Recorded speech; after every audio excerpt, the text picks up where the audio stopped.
Yep, Formula One, second race of the year, the Chinese Grand Prix. Last week, an absolutely wild race, some rain coming in at different times. The McLaren still looked the fastest, and the books reflect that. Both Lando Norris and Oscar Piastri, the numbers are very juiced, to say the least, on those guys.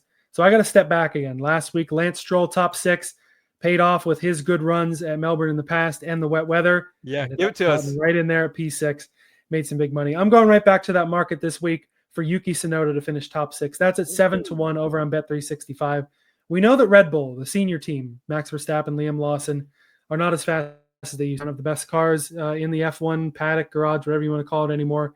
But the V-Carbs, the Racing Bulls, Visa Cash App RB, whatever you want to call them, those beautiful, slick white liveries this year, they showed up with a little bit of speed. Yuki Tsunoda making Q3, qualifying 5th for this race. He ran in the top 6 basically the whole race. It was just that stretch in the mid to late stages of the race where everyone was on the slick tires, and then it started to rain again.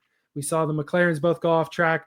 We saw Max and Lewis Hamilton try to run it out there on slicks for a lap, but what the broadcast didn't show, at least at first, was Yuki Tsunoda also spinning out when that happened, dropped him back, didn't get the finish that he deserved. You could say it's an asterisk mark type of finish with that absolute chaos in the rain there.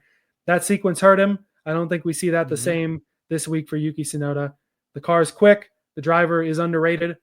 Going back to the well on a top 6 gainer. Let's roll.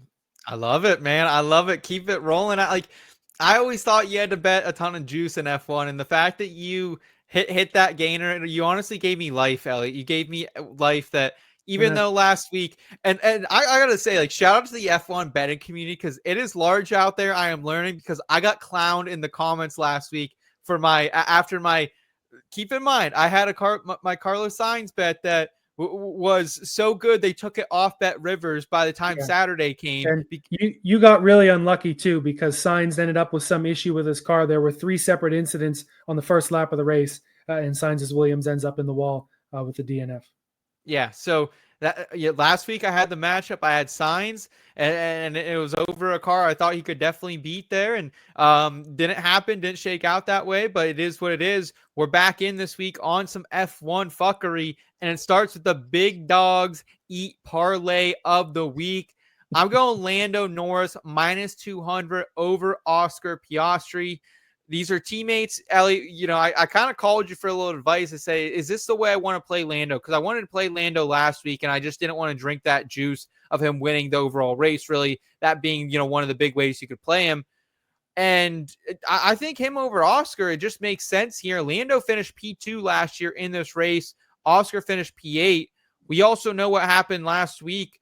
Weather kind of gets in the middle of that too, but Lando just is the guy who's coming out and firing on all cylinders right now. 17-7 against Oscar last season head-to-head, winning 70.8% of the time. And that includes at least one race where some team orders bullshit came into play here. So give me that for leg 1 of the parlay, Lando Norris over his teammate Piastri. And then I'm also we're tying this back to NASCAR here, Kyle Larson, Xfinity Series top 3, minus 670. So some juiced odds, some heavy favorites. Combine those together. Yeah, you're getting minus 139 at Bet Rivers, 2.5 units down. Let's go, baby. Big dogs eat. Big dogs eat parlay. I like it. You had the weekender with the beer a couple weeks ago. Had to find a nice little bulldog to throw in here too. And I love this is a parlay I can actually weigh in on, which is great. It almost feels like insider trading that they put matchups against teammates in F1 because regardless of what McLaren may try to say, regardless of them saying, oh, we've got the papaya rules this year, let's let them race. There was a time in that race, Oscar was running faster than Lando. That 81 was quicker than the 4. McLaren team radio, hey, Oscar, we're trying to save our stuff. We know the rain's coming. Let's slow it down a little bit. So regardless of what they say, it's clear Lando is still the big dog over at McLaren over Oscar. There'll be times this year they're both going to win multiple races. McLaren's clearly the fastest out there. But you're going to take the number 1 guy at a team over the number 2 guy every single day and twice at 2 a.m. race day out there that we'll get on the East Coast.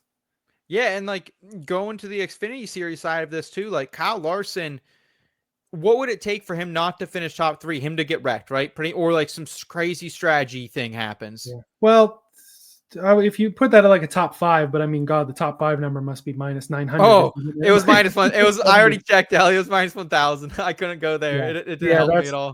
That's the right parlay to make here. I think Larson definitely ends up. I'm gonna say like top 7. I'm guaranteeing, unless there's a big issue. But you're right. Top 3 definitely more likely. The way that car is, it's going to be a surprise if anybody else wins that race. Yeah. Yeah, absolutely. So, yeah, big dogs eat over here. Let us know your favorite F1 bets of the week down in the comments below.